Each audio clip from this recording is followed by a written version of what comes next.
Welcome to the channel. Welcome to Blue Chelsea TV. Raheem Sterling has played just 49 minutes of football since being booed off the pitch after a woeful performance in Chelsea's FA Cup win over Leicester City last month. Raheem Sterling should start in the FA Cup semi-final against Manchester City on Saturday evening if he is fit enough. Hear me out.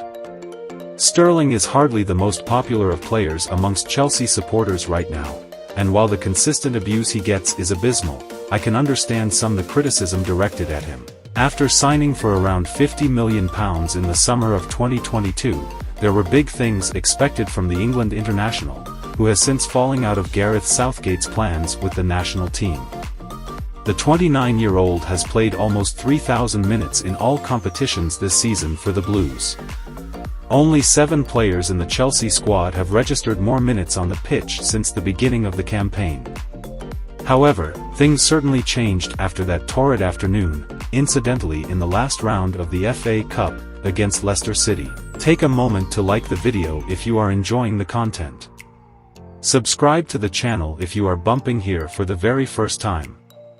A penalty miss, one of the worst free kicks, and I am not exaggerating, you will ever see, and a host of missed chances saw Sterling booed off by a lot of those present inside Stamford Bridge on that day.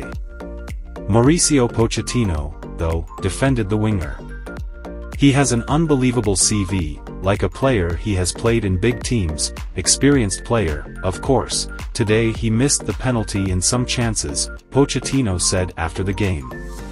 But look, I think I am happy with him and we are going to support, and I see the chances we have. I think the chances to show that we are building something, because I think we are going to support him and for sure we are going to get the lead on the game that he needs to help the team. Since then, however, Sterling has made just 2 appearances, and both of them were from the bench. A combined total of 49 minutes against Burnley and Manchester United, before being an unused substitute in the draw with Sheffield United. And he missed Monday's win over Everton due to illness. Sterling texted Chelsea staff last Thursday evening to say that he had not been well and ultimately did not recover in time for Monday night's game. Unfortunately, when players suffer with illness, they quite often lose weight and energy, so that will be playing on Pochettino's mind ahead of the FA Cup semi-final against Manchester City on Saturday evening.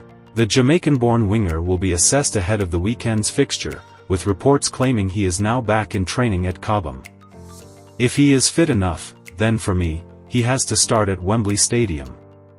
While I think Mykhailo Mudryk has done reasonably well in recent matches when called upon, for a game like this, the experience and know-how of Sterling could be crucial.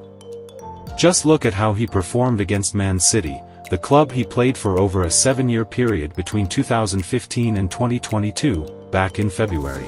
Sterling opened the scoring at the Etihad Stadium on that day and ran Kyle Walker ragged down the left-hand side. He produced an arguable man of the match performance in Manchester.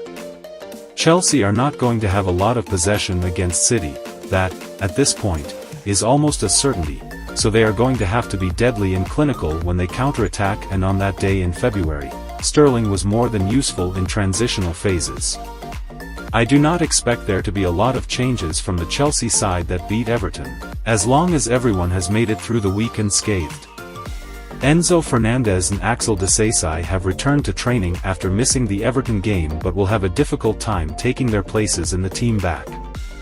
Conor Gallagher was superb against the Toffees, in a midfield pivot with Moises Caicedo, who was equally impressive.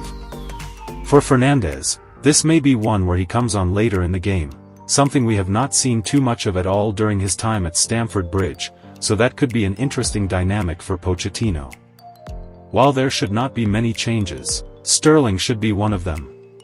If he is indeed fit enough.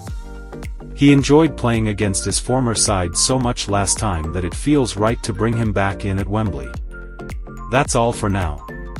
Don't forget to like, comment and subscribe. See you later with another video. Until then, bye-bye.